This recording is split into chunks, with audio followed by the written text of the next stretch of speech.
Génial, j'adore.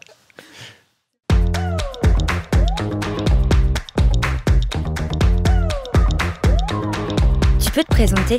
Bonjour, je m'appelle Bernard Gabet. Je suis acteur. J'ai commencé au siècle dernier, quand vous n'étiez pas né, dans un film tourné par un des scénaristes de François Truffaut, qui s'appelait Bernard Revon.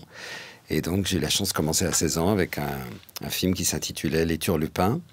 Après, j'ai beaucoup tourné au cinéma, à la télé, j'ai fait beaucoup de théâtre. Aujourd'hui, j'ai à peu près joué dans 30 pièces de tous les registres. J'aime beaucoup les auteurs d'aujourd'hui. J'en ai joué beaucoup, des gens comme David Lescaut, Pascal Tédès, Edmond Jabès, d'autres encore. Et puis des classiques aussi que j'adore, Molière, Marivaux, Racine, voilà, ça me tient beaucoup à cœur.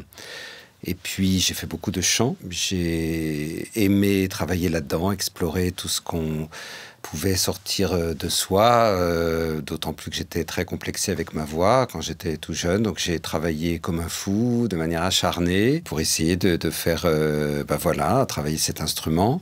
Dans quel rôle on a déjà pu t'entendre? Dans les acteurs phares, il y en a un que j'aime entre tous, qui s'appelle Robert Downey Jr., que je double depuis très longtemps, depuis ses débuts pratiquement, ça aussi, depuis le siècle dernier, et qui donc est Iron Man, donc j'ai bercé pas mal de jeunes gens.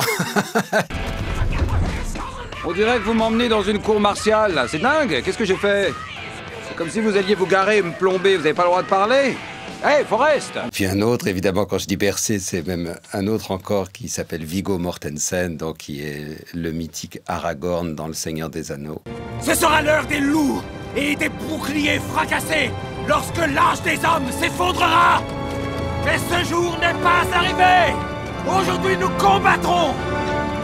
C'est vraiment une grande fierté d'avoir été choisi par Peter Jackson lui-même, donc qui avait vraiment tenu à choisir les voix françaises. Et c'est lui qui m'a permis, grâce à cette trilogie mémorable, de doubler Viggo Mortensen dans tous ses films après. Donc ça, c'est un grand moment dans ma vie aussi, parce que fréquenter des gens comme ça, je dis fréquenter, puisque je passe des heures et des heures et des heures avec eux en studio. Hein, c'est pas 5 minutes, c'est très très long, et tant mieux. D'ailleurs, il faut du temps pour essayer d'approcher la richesse des jeux de ces personnes-là.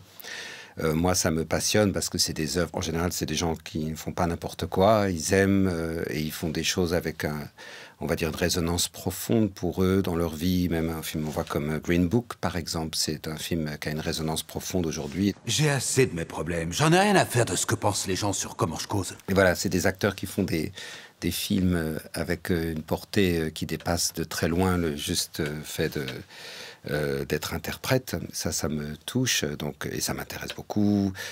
Il y a aussi voilà, des gens comme Pedro Almodovar, que j'adore, qui m'a choisi pour doubler Antonio Banderas, donc, dans tous ses films récemment, notamment Dolor y Gloria, pour lequel il a obtenu le prix à Cannes. Justement, attention. Tu dois fuir tout sentimentalisme, maîtriser l'émotion, aucune larme. Les acteurs profitent du moindre prétexte pour pleurer. Il y a aussi un acteur que j'aime beaucoup qui s'appelle Ralph Fiennes, qui est dans Grand Budapest Hotel. Je savais qu'il y avait un truc douteux. On ignorait la cause de sa mort.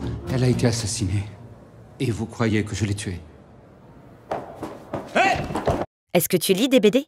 J'ai grandi, comme beaucoup de gens, en tout cas de ma génération, avec Tintin, avec les Schtroumpfs, avec Boule et Bill, avec tout ça. Ça a été les Gaston Lagaffe, c'était mon préféré. J'adorais ça. Moi, ça a été vraiment des choses de vie, quoi.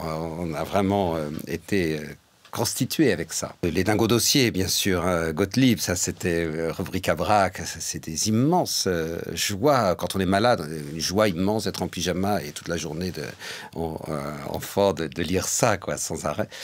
Et puis plus tard, j'ai redécouvert avec des grands auteurs qu'on m'a fait découvrir, donc des Sharin Book, tous ces gens, je les ai vraiment dévorés. T'en penses quoi de la BD audio? Aujourd'hui, c'est très spécifique parce que ça pourrait faire penser aussi à la radio quand on crée des pièces et des univers sonores et des personnages qu'il faut faire exister vocalement quand il n'y a pas de référence, il n'y a pas d'original. À la fois, il y a un monde imaginaire qui est très fort. Moi, j'adore ces images fixes qui font partir dans le mouvement, dans l'imaginaire. Donc, il y a toute une part qu'on invente et qu'on prolonge. Et à la fois, il faut essayer de laisser l'auditeur un espace où il va, lui, faire son monde et recréer tout cet univers-là. Et moi, j'adore, en plus, il y a beaucoup question de monde aquatique, donc s'immerger là-dedans, c'est encore une autre expérience que j'aime bien. Et puis, on est guidé, je ne fais pas ça tout seul. Il y a aussi Fred, voilà, qui est aussi à la technique pour enregistrer ça, me guider avec tout le monde, toute l'équipe autour pour essayer de s'approcher de cet univers au plus près, quoi. On travaille jamais tout seul. On peut pas faire ce qu'on fait sans des guides et des compagnons autour de soi. Quel personnage tu joues aujourd'hui pour Blind? Alors aujourd'hui, je suis venu interpréter London Donovan, qui est, je crois, un des héros de toute cette saga, on pourrait presque dire. En tout cas, il y a quand même pas mal de tomes. Il y a plein de personnages qui viennent, qui sont convoqués. On pense à Blueberry, on pense à Corto Maltese, on pense à tous ces héros, baroudeurs, taciturnes, qui ont vécu des choses extrêmes, qui craignent pas la mort, qui sont prêts à toujours sauver le monde et la veuve et l'orphelin, et en même temps qui ont une dérision sur eux-mêmes, qui sont toujours là, qui sont des fois pris dans des dilemmes raciniens, on pourrait dire complètement tragiques, puisqu'ils sont tenus par des personnages très ambigus et malfaisants. On ne le sait pas toujours, on le découvre, et qui ont sur eux un chantage qu'on ne connaît pas et qu'on découvre au fur et à mesure, qui leur fait accepter l'inacceptable. Et jusqu'où peuvent-ils tenir dans tout ça? Donc ils sont habités par plein de choses terrifiantes et douloureuses, et en même temps ils font ce qu'ils ont à faire, et ils essaient à l'arrivée de sauver une forme d'humanité et à l'extérieur et à l'intérieur. Donc c'est très riche. Sans essayer de tomber dans le cliché non plus, et essayer de lui donner une authenticité, une vérité. Sinon, ça ne touche pas les gens, parce que c'est comme ça. Si on écoute ça, ou si on a quelques éléments visuels, il faut essayer de le faire vivre et de rendre le nouvel espace dans lequel ils seront le plus fidèle possible aux auteurs, à ceux qui ont créé ça, et pas les trahir. Un peu de promo? J'ai la chance d'incarner London Donovan dans l'adaptation sonore de Carthago, avec toute une création incroyable. Je vous invite à découvrir toute cette épopée. On prend soin de réaliser au mieux tout ça avec Blind. Blind, vous allez en voir, à mon avis, pas mal avec vos oreilles.